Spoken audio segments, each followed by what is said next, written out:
Our speaker is Professor Oliver Chukwujeku Ezechi, who is a distinguished professor specializing in maternal, reproductive, and child health. He holds an MBBS from Benin, an MPAA from Ife, an MSc from Lagos, MD from Nigeria, and a PhD from London, alongside multiple fellowships, including Nigerian Academy of Medicine. He is the Director of Research and a consultant obstetrician and gynecologist at Nigerian Institute of Medical Research, NIMA, Lagos, as well as the Director of the Center for Reproductive and Population Health Studies. He serves as a professor at Leeds City University, Ibadan, and a visiting professor at the University of Calabar. He was the immediate past chairman, Institutional Review Board at NIMA, and currently a member of both National Health Research Ethics Committee and the Lagos State Health Research Ethics Committee. His research and leadership continue to shape public health, evidence-based medicine, and reproductive medicine in Nigeria and beyond. Ladies and gentlemen, let's welcome to the EXCEL-RITE conference, Professor Oliver, for his talk. Good afternoon, colleagues. Let me stand on the existing protocol. First, I want to recognize Dr. Mafe. He was Director of Research at NIMA when I was employed to start work in NIMA. You are still looking as elegant as he was my neighbor, and my kids, when they are going to school in the morning, they usually meet her and keep asking, where is that beautiful mama? Yeah, they're all grown now. Well done. Let me also thank the entire IHVN team for inviting me for this conference, and also for the Eric Chair, so I'm sure you nominated me. So this afternoon, in the next 1 hour, I'll be talking about skill building in ethical research conduct. In the last 2 days now, people have talked about the principles, people have talked about the guidelines, people have talked about the policy. So I'm going to look at the ethics of the actual conduct of research. I declare no conflict of interest, but I also want to confirm that IHVN sponsored my participation in this meeting.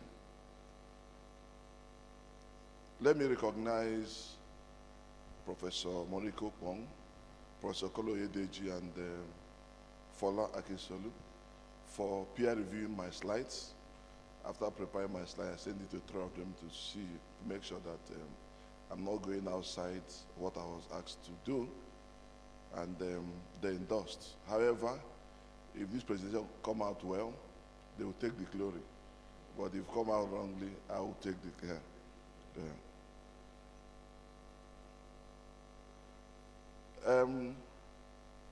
In the last 11 years, we'll be having Bioethics Conference Bioethics Forum, and these have been consistent where we discuss ethical issues. This year's zone is on December 10, 2025, at the premises of Nigerian Institute of Medical Research. You are all invited. Our former president, Professor Umaura, is here.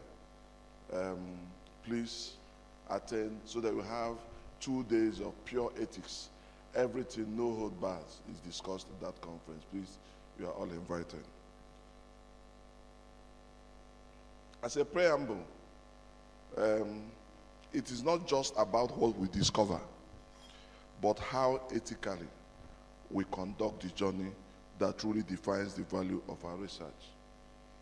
It is not just about what we discover. It's not the innovation, but how the road that leads to that innovation. Was it ethical?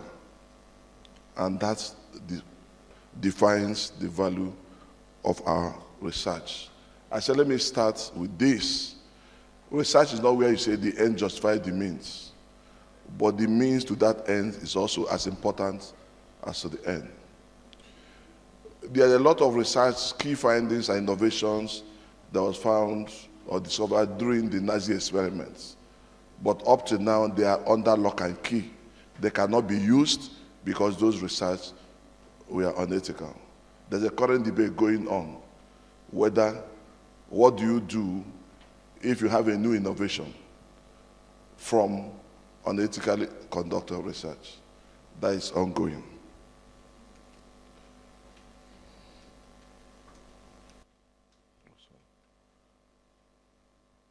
The session objectives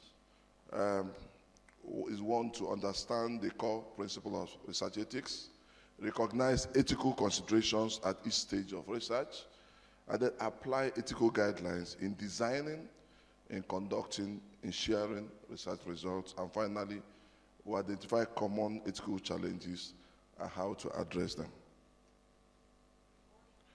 What is ethics? Yesterday and today, several speakers have talked about it, but I'll just say that a standard of what is right and what is wrong.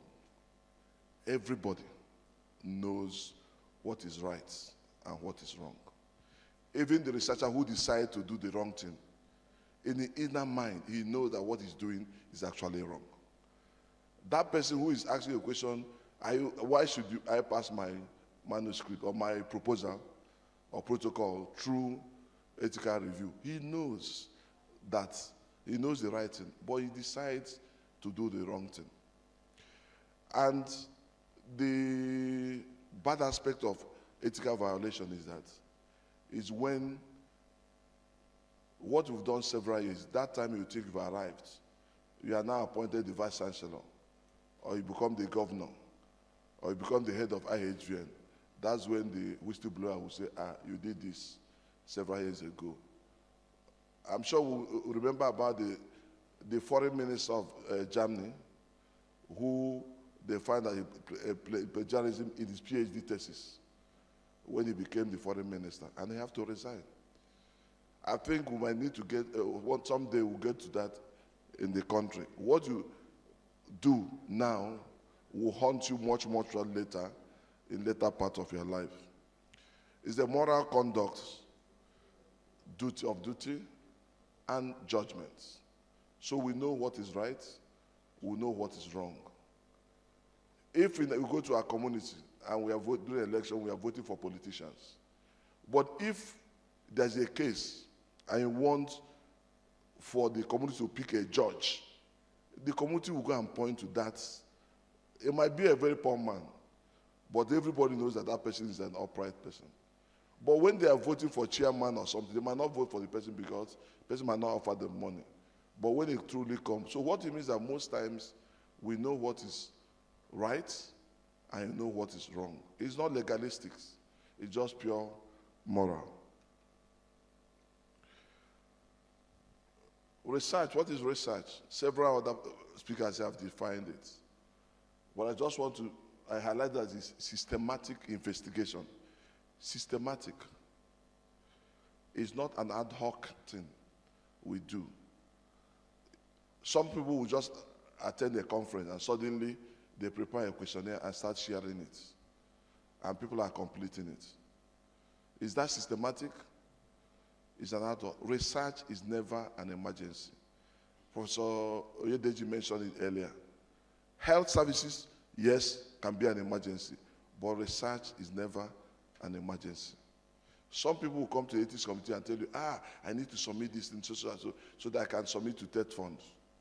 You just tell them, say, research is never an emergency. Even in an emergency situation, you still have to go through ethical approval. It involves collecting, analyzing, and interpreting data to expand knowledge or to test existing theories. This schema here shows the research process. From the researcher who comes up with an idea, a research question, or a gap we have discovered, or it may be from a sponsor or a pharma industry who decide to test new drugs.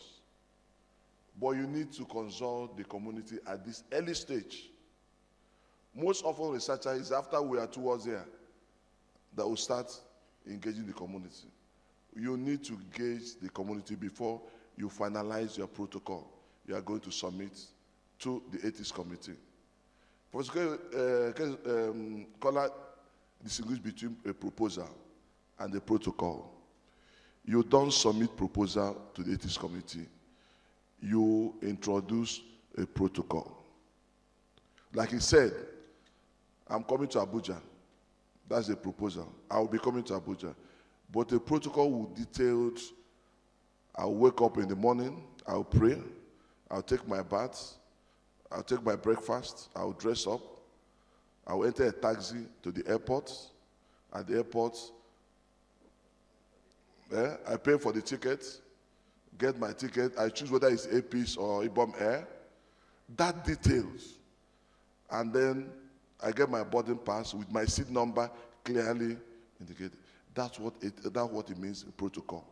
It must be clearly every step so that your study can be replicated.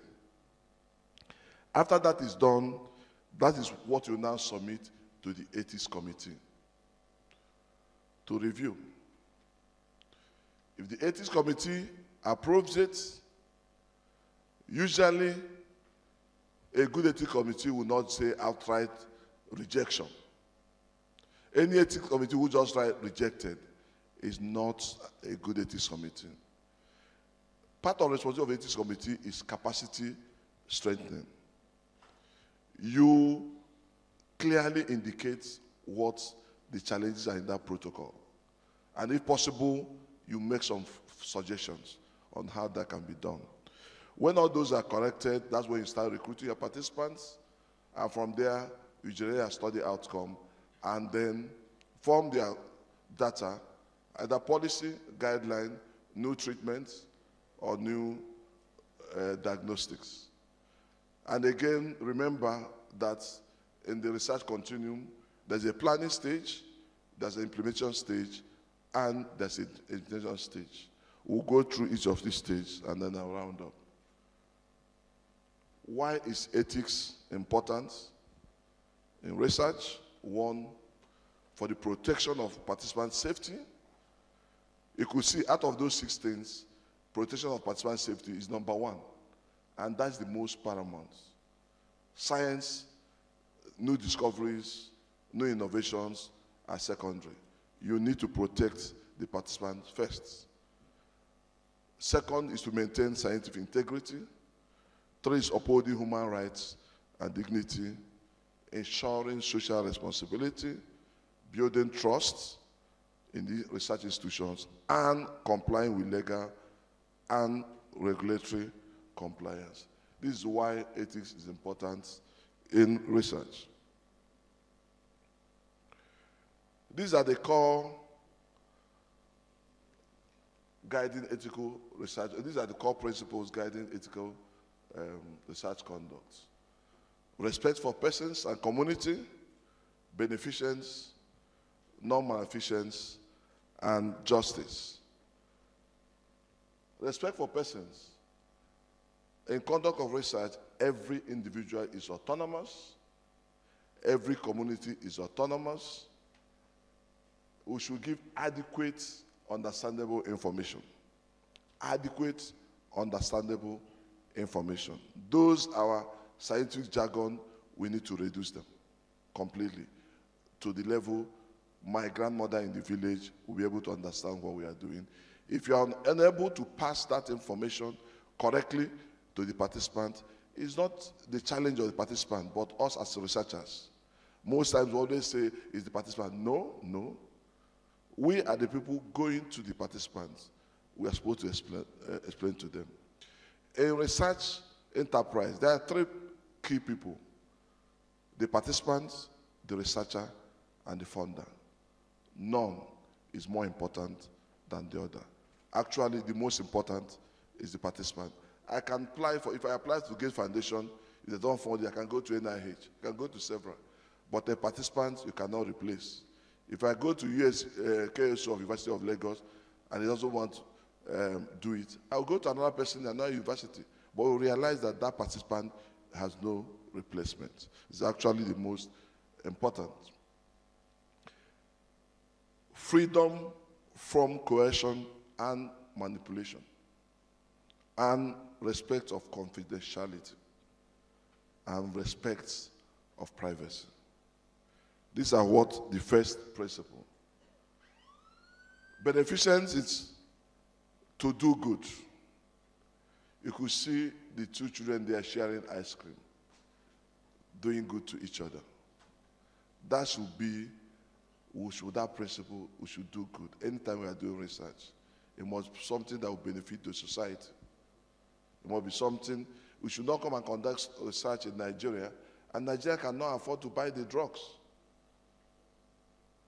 We must discuss that at level. Most HIV positive patients are having access to ARV drugs because those were negotiated before those studies were done.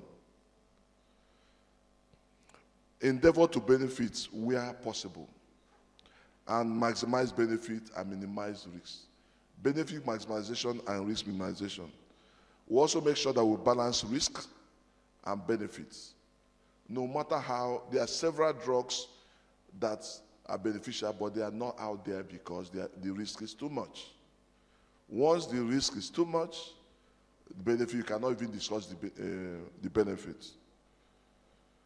It includes charity, strict obligation. You model what is called morally praiseworthy. When you are doing research, you keep going to a particular community and keep going. Every time you finish, you become professors, and then the community is still the same way they are. There are several communities in Nigeria where several professors have emerged. I don't want to mention names. And that community is still as what? As rural as they are. That is unfair. That's unethical. That university that uses that community should go there and build schools, and build hospitals, and do things for that community.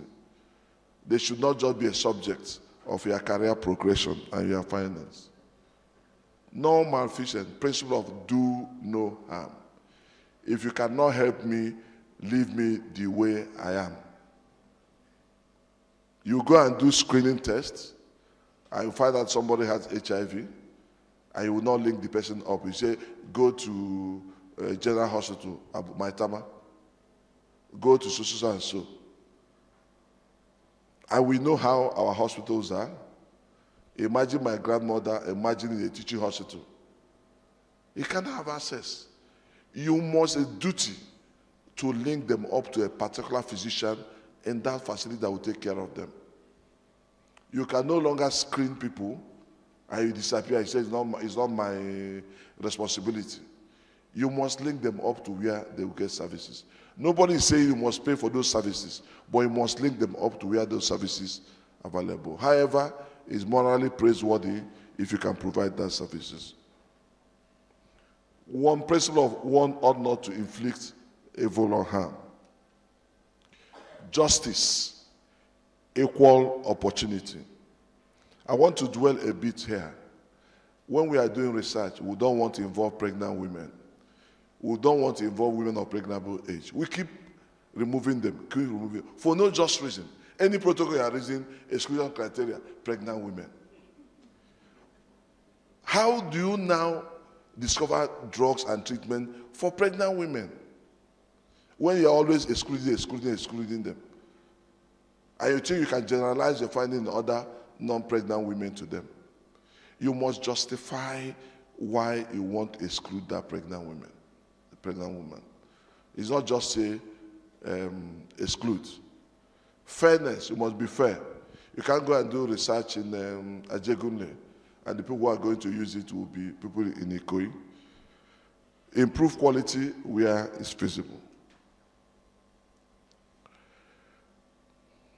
So ethical conduct of research, ethical research conduct is the commitment to uphold moral standards and principles, such as respect, beneficence, just like said, throughout the stages of research.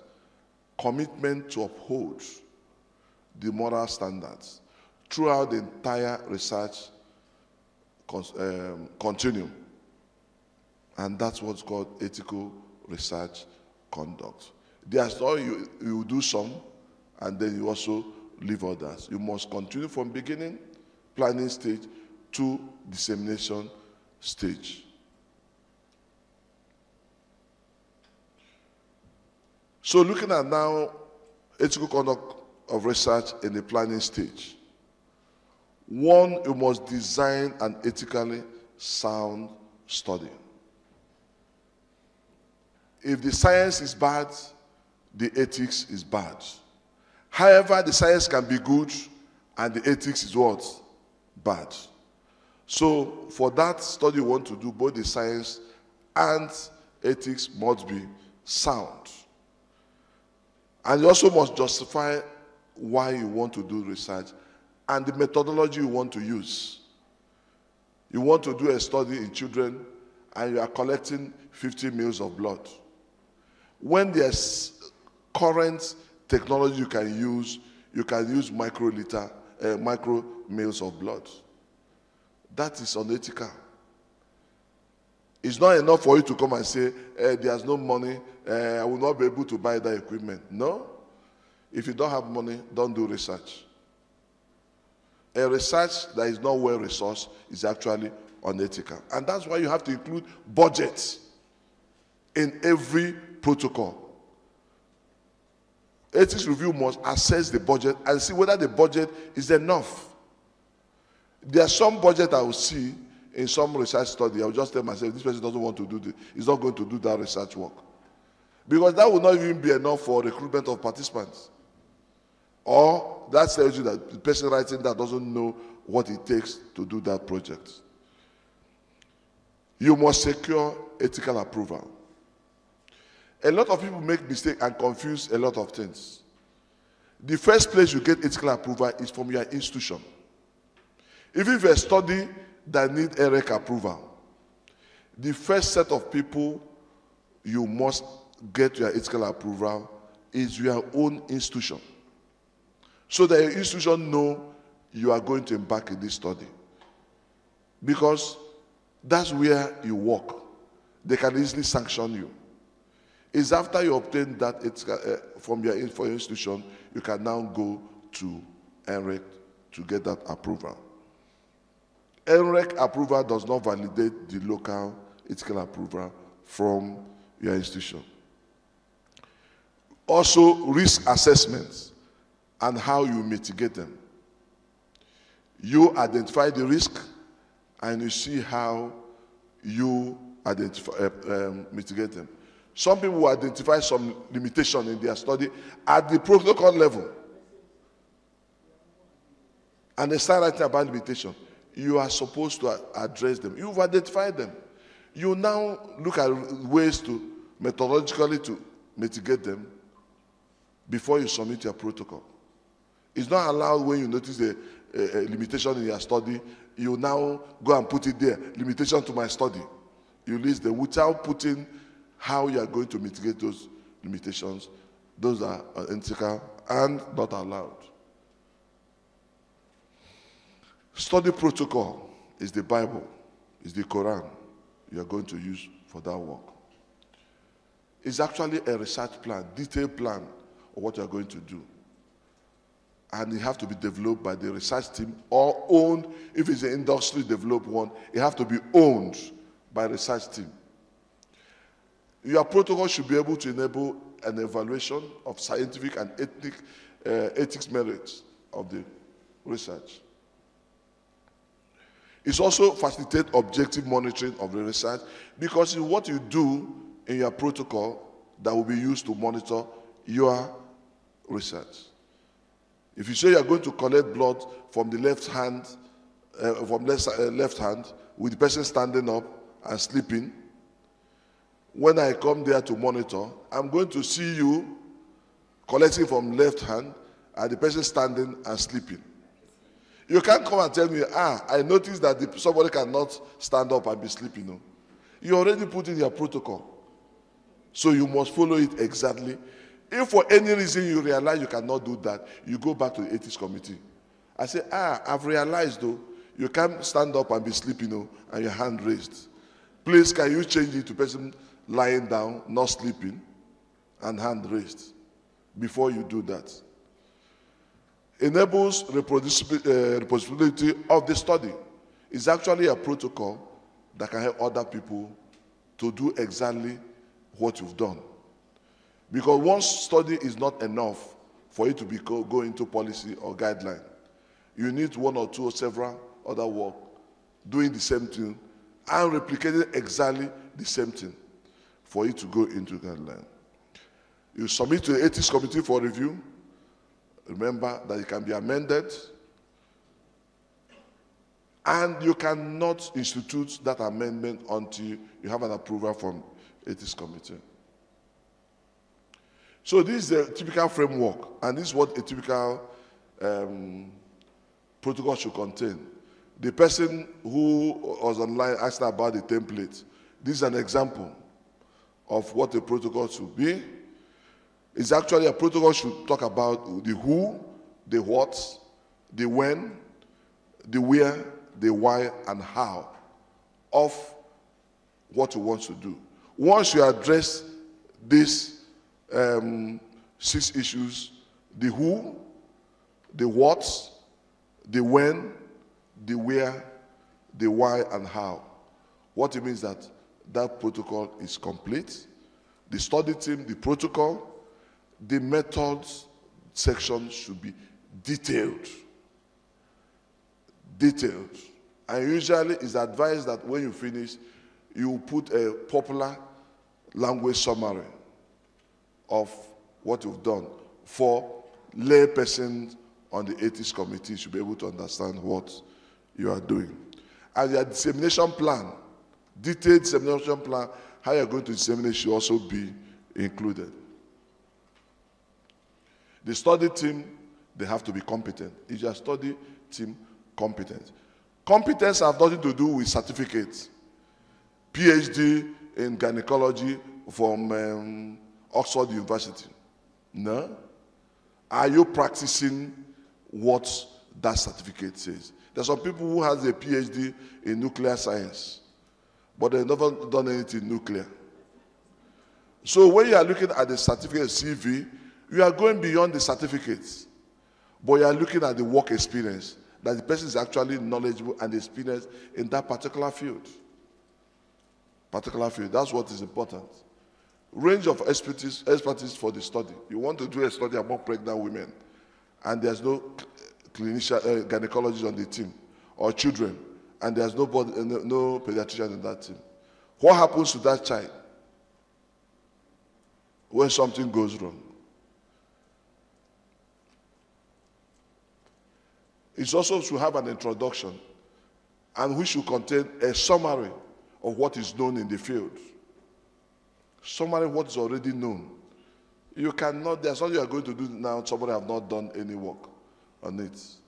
Somebody will say this is the first study in Maitama. And so, although the work have been done in Asokoro, but it have not been done in Maitama. Are people in Maitama different from people in Asokoro? Except you can convince me that they are different. Then you also need to include gap in that field. And it's among that gap that you can now develop your own research question. So this is a minimum your protocol should contain, and you also justify why you decided to pick that particular gap instead of several others. Study objectives should be clear, or your objectives should be clear, and there is a specific statement that outlines what the researcher aims to achieve.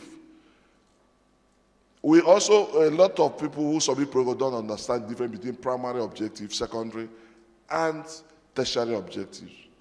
Primary objective is what you use to calculate your sample size. You calculate your sample size based on your primary objective, and you must achieve your primary objective for that research to be complete. Secondary objective, you can, you don't have to, it's not, if you achieve it, if you don't achieve it, you can use your data to try to do that. What the best you can do for primary objective, is you just want to, it's explorative, you want to generate a theory, but it cannot be conclusive. Study design, it should be appropriate for that objective. You don't want to go and you say you want to measure incidence, and you are doing retrospective study. You want to measure incidence, and you are doing cross-sectional study. So they should flow. It should be like a logical flow from your research questions to your objectives. A wrongly designed study is an unethical study. Result from wrong study design cause harm. So you must adopt an appropriate one. Study population. You must state clearly criteria for participant inclusion and criteria for study participant exclusion. A lot of people think this is skill building. So I have to take time to explain. A lot of people think inclusion and exclusion are word and opposite. It's not true. They are not opposite of the other. Inclusion is what will make you to get the population, pure design, the population you want. Why exclusion is that somebody ordinarily who should have been the part of that population, but for a particular confounder, that excludes the person. You notice what a lot of people write, they said person should be 18 years and above as inclusion. And then the exclusion said person should be anybody less than 18. That's not it. If I'm doing study on something like, for example, hypertension, I might need to exclude other non-complicated diabetes because that might confound my findings. So that should be very clear. And we should justify why we're including or why we are excluding. It's unlawful exclusion. Unlawful exclusion disrespect this principle of justice. Sample size. Studies are powered to make appropriate deductions. If a study is not appropriately powered, it's a waste of resources, a waste of time of everybody. So when you calculate that sample size, which some scientists misinterpreted, Ezechi corrected it. They say minimum sample size for you to achieve what you want to achieve. Not that that is a minimum you can go to town and start recruiting. You should know, and people need to understand that for you to be able to power, people say if I increase my sample size, I will increase my power. It's not as simple as that. For you to increase your power of your study by 1, you need to quadruple your original sample size. So what it means that if my sample size is 320, and I decide to increase the power from 80 to 81, so I need to 320 times 4. That's 1,000 and something for me to increase it from 80 to 81. So it's not as simple as if I move from 350 to 450. It's not as simple as that. So don't expose people to risk by trying, once you calculate your sample size and add the 20% attrition, maximum, usually it's 10. If you increase it by 20 or 30, you must justify why.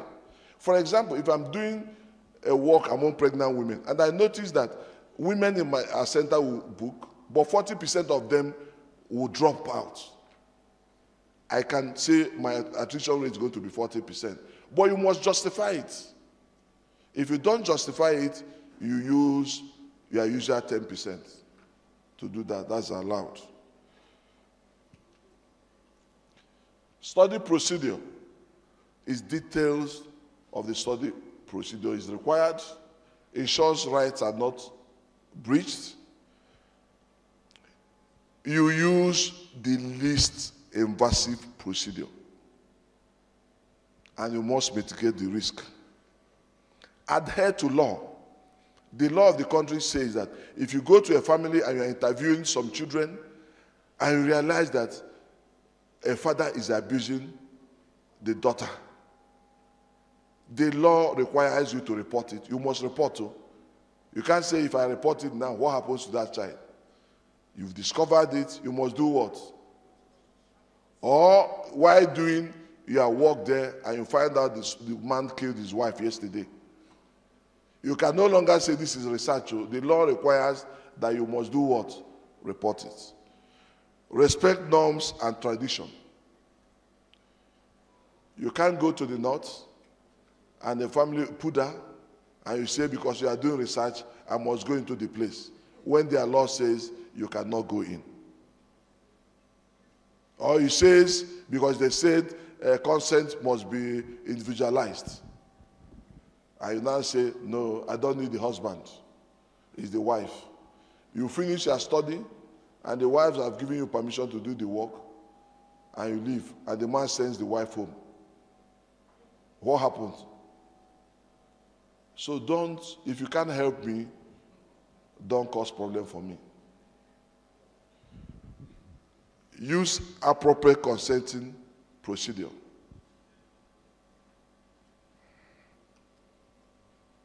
Study and instruments. Usually, you must include it in the appendix. If you are using an instrument or a tool that have never been used in that population, you must validate it. You can't just go and use a tool that was used in Switzerland or used in northern Nigeria and you want to take it to southern Nigeria where the cultures are different. Or the one used in Yoruba land, you want to move it to the Igbo land because the cultures are different.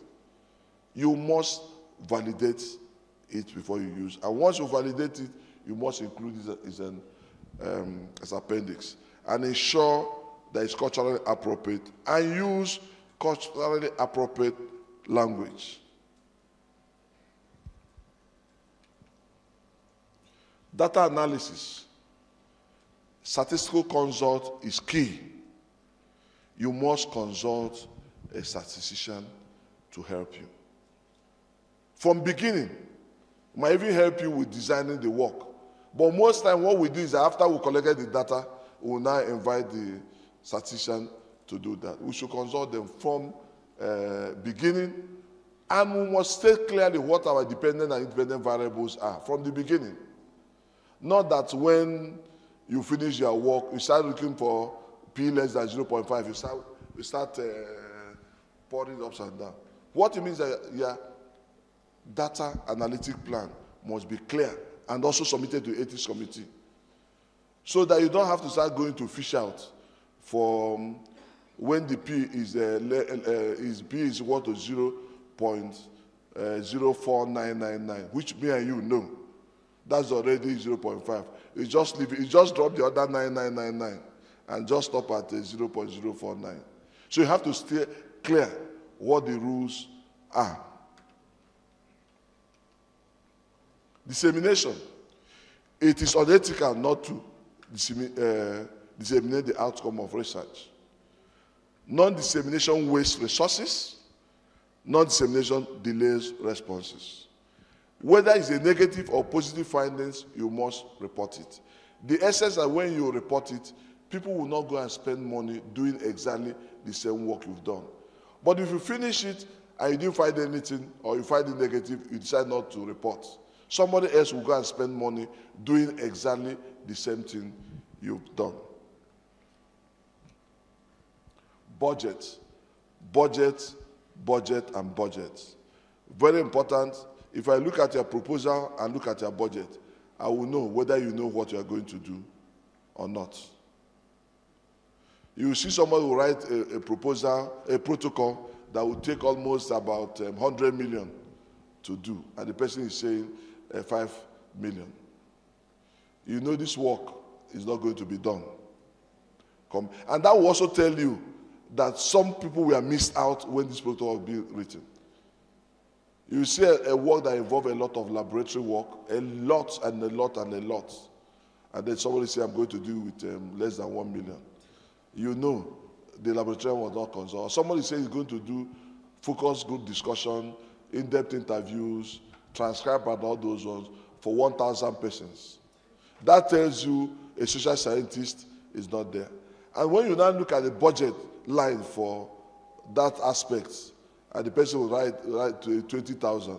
You know, the person doesn't understand what. So budget will tell you a lot about whether a person understands the science or not. International collaboration. It usually ensures ethical clearance for partner country. For reviews, should reviews, and the studies should be registered.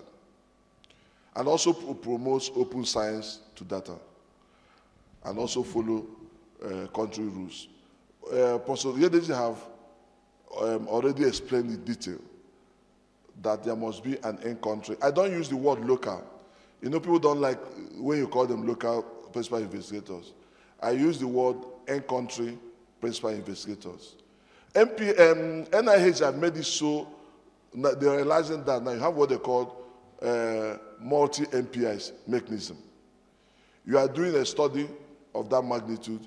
You have, from that home country, you have an API who has an equal authority as it relates to data from that country. So there must be somebody in the country who will submit that protocol, who bears the responsibility. But we should also encourage international collaboration, because from international collaboration, capacities are built. But what ensures that they should sign an MTA if the samples is moving out. And we also look, there are some studies, people have come to NIMA and they want to move the samples away. And we said no. Let that international decision build the local capacity. They can send some sample for quality assurance, but let them establish that mechanism in the country. You should insist. Most times you are very shy, but if you put your feet down, most times those international organizations will come and establish those laboratories for you. And because once they establish it, that same laboratory they will be using over time.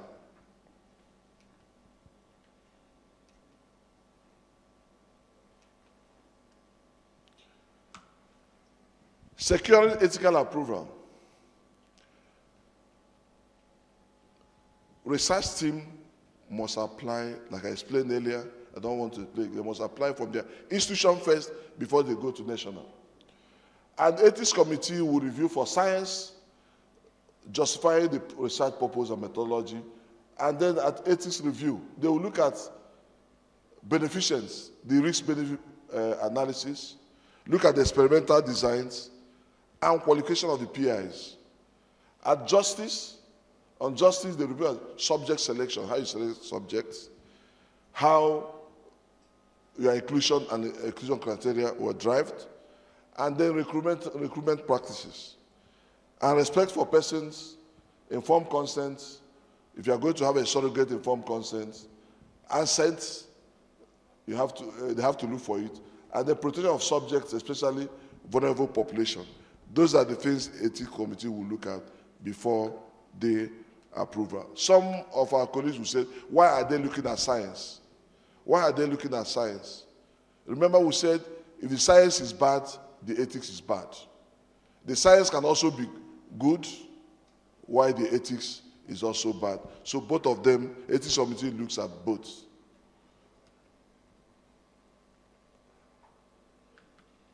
So, during the implementation, you must obtain informed consent, and which must be truly informed. Maintain confidentiality and privacy throughout the entire process of the study. In some centers, I happen to be a WHO TDR clinical trial monitor. So I move from countries to countries and from centers to centers. You will get to some research centers. As you are going there, you see case files of people with people's name clearly identified. It's not allowed.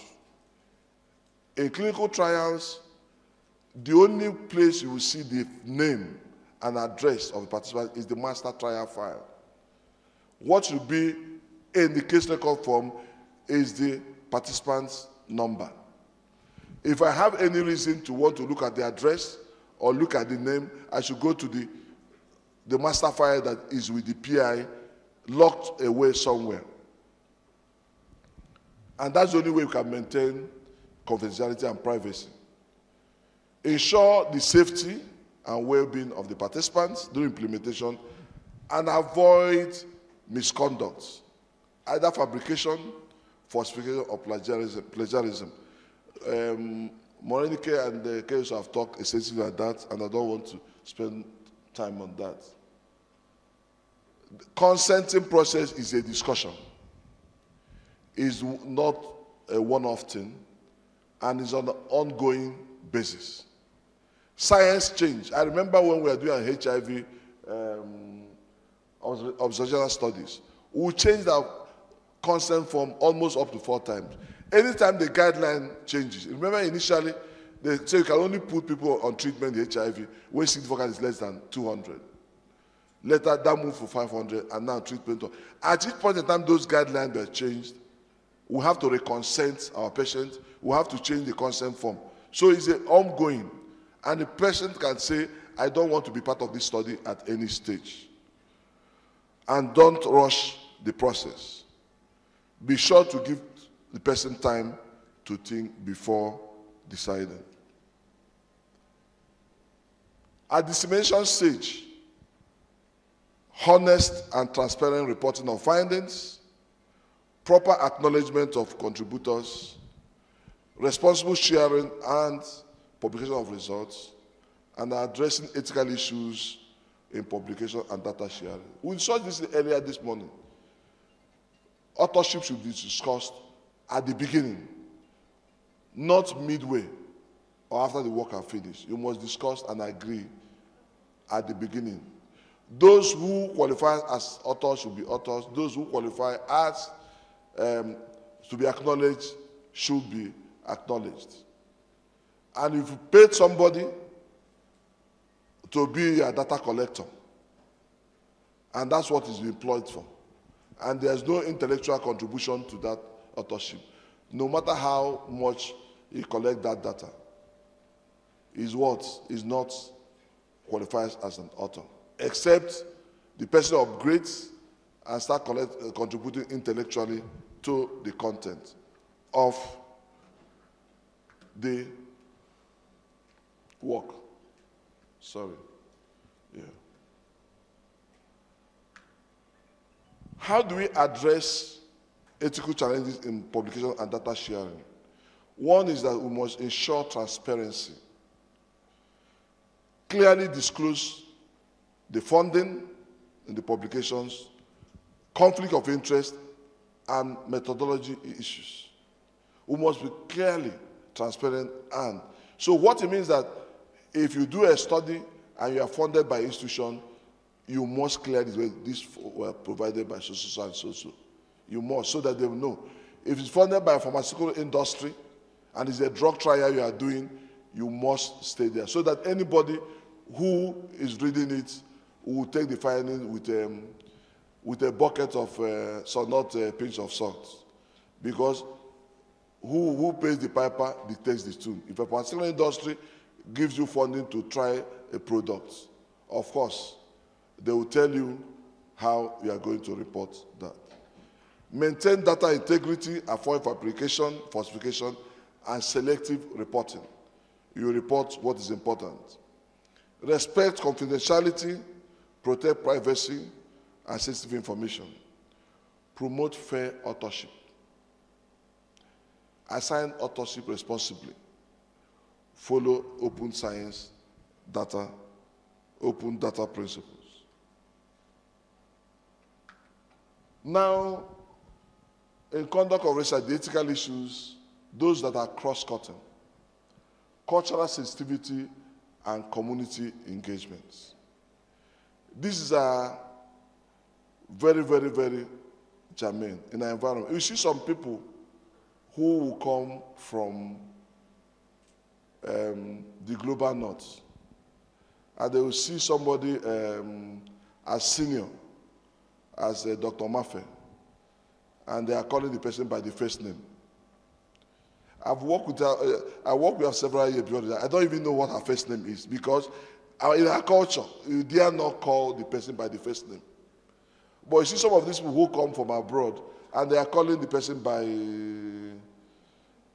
the person's first name. I was in Washington University giving a lecture a day before the dinner.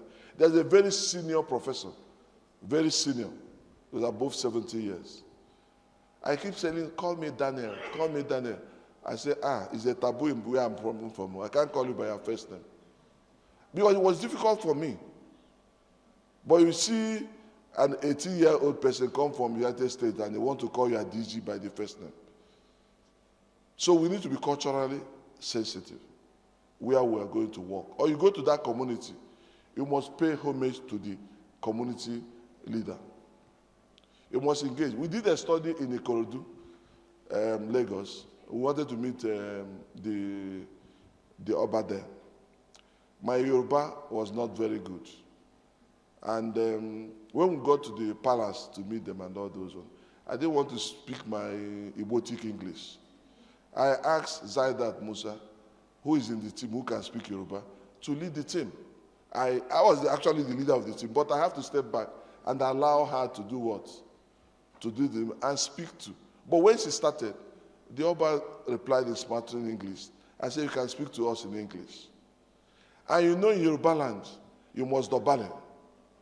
So I tell my team, when you are going there, go and wear black and brown. Don't go and wear white. When you get there, you say you cannot dobale. So if you know that clothes that will allow you to be what? To dobale completely, wear it. These are being culturally sensitive. I have a team now in Kano doing some work. All the females, when we are leaving, before I left them, I told them, I said, when we are going, I said, you must carry your, what do you call it? Yes, you must carry your shawls you use.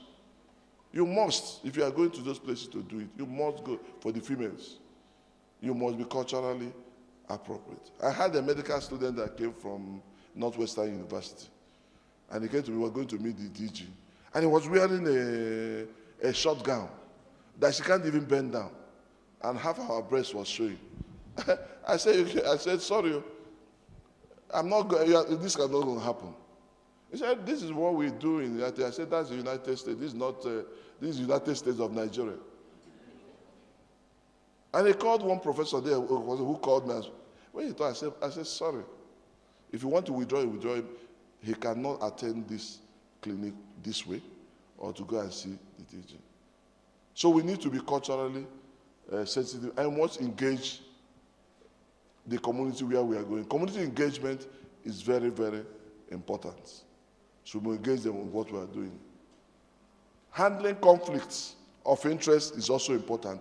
Having conflicts of interest is not dangerous. It's not managing it that is the problem. You can always, when you are doing something, have that conflict, but declaring it upfront and managing it. And then we should respond to ethical dilemmas as they emerge. How do we handle conflict of interest? First, we must address it openly and promptly. Once we notice it, we must address it openly and promptly. We must listen actively to all perspectives. It's not the person who calls police that actually wins. You must listen to every party that's involved. And always seek a neutral mediation if needed. And follow ethical guidelines to resolve any disputes and document resolutions and lesson learned. Ike told us anything not done is not, anything not documented is not done.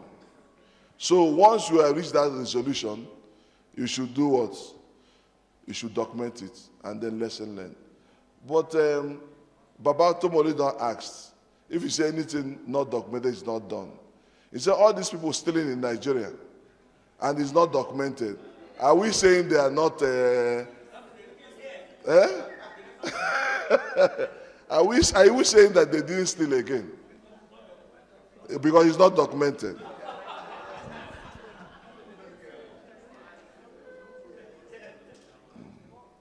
So, how do we, if you notice that vulnerable population is being exploited, how do we handle that during our research process? Immediately, we must halt that exploitative activity. Once we notice it, we must halt it. And then we provide support and resources to the affected individuals And then we review and strengthen ethical safeguards to ensure that doesn't happen again. And then finally, we report incidents to relevant authorities and ethics board. So you cannot notice that there's political activity and you push it under the carpet. You must address it head on. The common ethical challenges we see as we conduct research is lack of informed consent. That is very common. Lack of informed consent. Giving people something to just sign, that's not informed consent. That consent is not informed.